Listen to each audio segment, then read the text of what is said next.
여러분 안녕하십니까? 샘킴 프리칭 미션입니다. 오늘은 출애굽기 3장 2절을 가지고 여러분과 함께 생각하겠고요. 말씀의 제목은 호렙산의 광고판입니다. 본문을 먼저 읽겠습니다.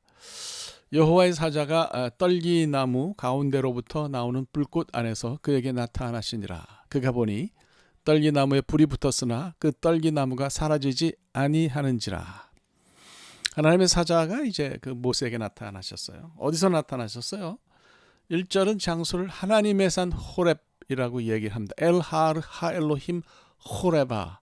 호렙이죠. 호렙. 그러니까 사실은 뭐 발음이 좀 그렇죠. 이 호렙산은 신의 산과 서로 호환돼서 사용된다고 제가 한번 얘기를 한 것 같아요. 실제로 이제 출애굽기에서 신의 산이라고 하는 그런 명칭은 출애굽기 16장 19절 즈음에 가서에 나타납니다. 그러니까 출애굽기 3장 1절은 이 사건이 일어난 동네가 하나님의 산 호렙이라고 그렇게 이제 말하지 신의 산에 대해서는 언급하지 않죠. 그 미국의 유니언 신학교에서 강의하는 그 데스몬드 알렉산더라는 구약학 학자가 있어요. 이분이 뭐라 그랬냐면 호렙은 신의 반도의 남쪽 지역을 가리키는 명칭이고요. 신의 산은 그냥 뭐 그 지경에 있는 특별한 산의 이름이라고 얘기를 했어요. 그러니까 호렙은 좀 넓은 지역을 언급하는 지명이고 신의 산은 아마 그 지경에 있는 특정한 산의 이름이 아닐까 그렇게 생각합니다. 신의 산이 뭐 어딘지는 뭐 늘 이야기하지만 여전히 잘 몰라요. 아마도 신의 반도 남단에 있는 관광객들이 많이 가는 제벨무사 모세산이 아마 뭐 신의 산이 아니겠나 그렇게 이야기하지만 그것도 다 추측일 뿐이죠. 자, 그곳에서 이제 하나님의 사자가 나타났습니다. 본문에서 언급되는 말아흐 아도나이, 그러니까 하나님의 주님의 말아흐. 그러니까 이게 사자인데 이걸 천사로 옮기는 사람들도 있지만 저는 그거 찬성하지 않아요. 그러니까 뭐 하나님의 사자라는 의미는 글쎄 어떻게 이해될까요? 이게 이제 말아히 구약 성경의 마지막 책인 말라기도 이제 여기서 왔다고 볼 수 있는데. 이제 1인칭 명사꼬리가 이제 붙어서 그렇게 된 거죠.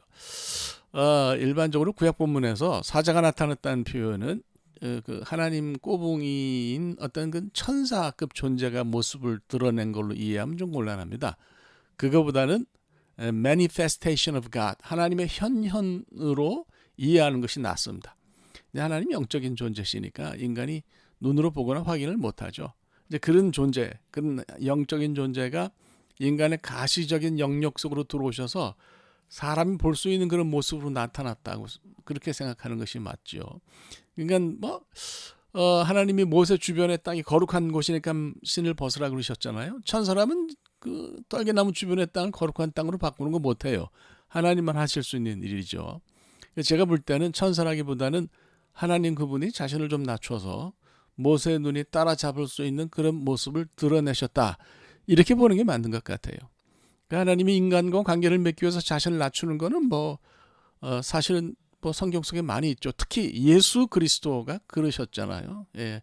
하나님이시지만 자기 자신을 낮추셔서 성육신, 인카네이션을 하셨죠. 여기서도 그런 사건이 일어났다 이렇게 보시는 게 맞습니다. 어디서 누가 나타났는지 그건 이제 대충 제가 얘기를 했고요. 내용으로 들어가서 구체적으로 좀 살펴봅시다. 여기서 이제 특별한 것은 하나님이 사용하신 방법이에요. 하나님이 이제 떨기나무에 불을 붙였는데 나무가 타지를 않았어요. 그런 방법으로 모세의 시선을 끌었죠. 구약이건 신약이건 이제 불은 하나님이 자기 자신을 드러내시는 굉장히 중요한 표현 방법입니다. 심판할 때도 불로 심판하신다. 소돔과 고모라가 불로 심판됐잖아요. 또 이사야서 6장에서 보듯이 예언자의 입술을 정화한 것도 불이었습니다. 그런데 떨기나무는 좀 독특해요. 하나님이 떨기나무를 심판하신 건 아니잖아요. 그렇다고 굳이 그 나무를 정화하실 필요도 없었다고 저는 생각합니다. 누가 뭐라 그러든지 이렇게 나타난 하나님의 불은 사실은 용례가 또 전례가 없어요. 그 신명기 33장에서 모세가 요셉 지파를 축복하면서 하나님을 떨기나무 가운데 계시던 이로 표현했잖아요. 그러니까 이제 그 동일한 사건을 표현하는 건데 이 떨기나무에 불이 붙었습니다. 하나님은 멸정하셨는데 나무도 그랬죠. 나무도 안 탔죠, 불에. 이거 어떻게 생각해야 될까요? 제가 생각할 때 이렇습니다. 하나님이 불을 이렇게 사용하신 것은 하나님 자신을 전시하신, 광고하신 측면이 있다고 생각합니다. 하나님이 모세를 하나님의 영역으로 불러들이시기 위해서 뭔가 흥미있는 그런 모세 흥미를 유발하는 그런 장치를 사용하신 거다, 이렇게 볼 수 있는 것 같아요.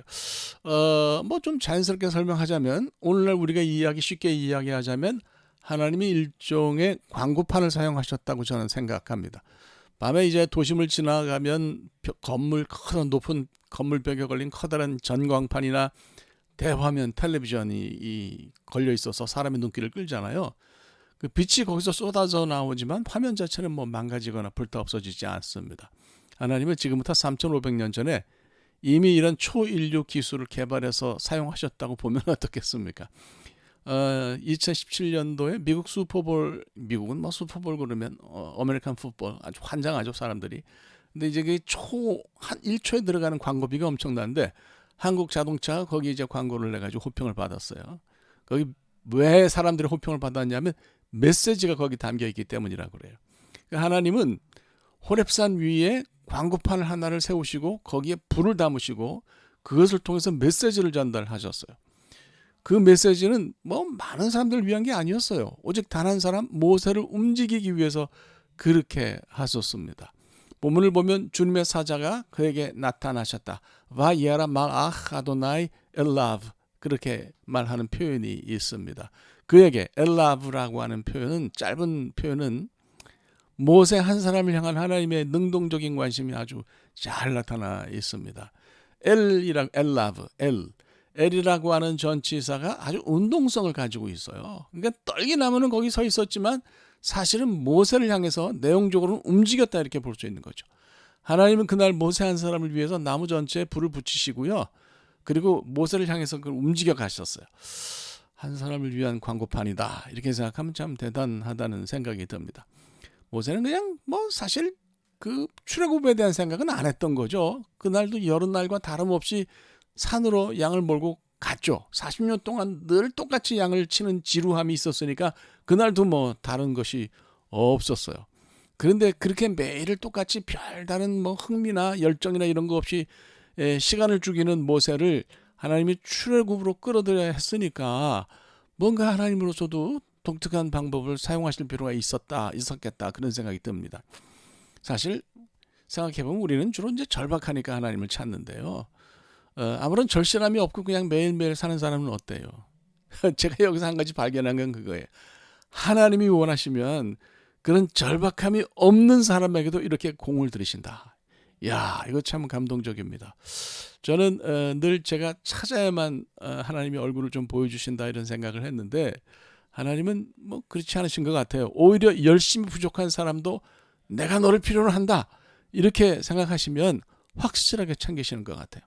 엄청난 예산이 발생하는 광고판 설치도 하나님은 마다하지 않으시는 거죠. 이게 은혜가 아니라면 뭐가 은혜겠습니까? 한 가지 좀 제가 확실하게 이야기하고 싶은 것은 2절에 보다, 라아, 히브리 말로 보다라는 동사가 2번 나와요. 근데 동사는 같지만 주어가 다릅니다. 우선 이 라아, 보다라는 단어가 수동태 바예라로 쓰인 경우는 하나님이 주어예요. 그런데 반면에 능동태 바야르, 보다, 이런 표현으로 쓰이면 동사의 주어가 모세입니다.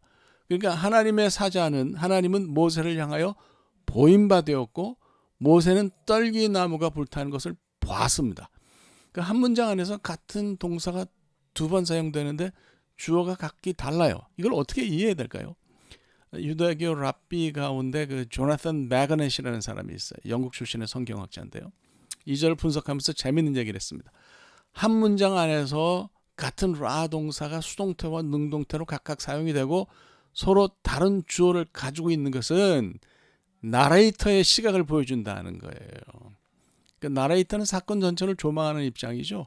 그러니까 하나님의 천사가 모세에게 나타나는 것을 보기도 하고, 모세가 떨기나무를 신기하다는 듯이 쳐다보는 것도 지켜본다는 얘기예요. 저는 이런 해석이 동의가 됩니다. 그리고 대단히 흥미롭습니다.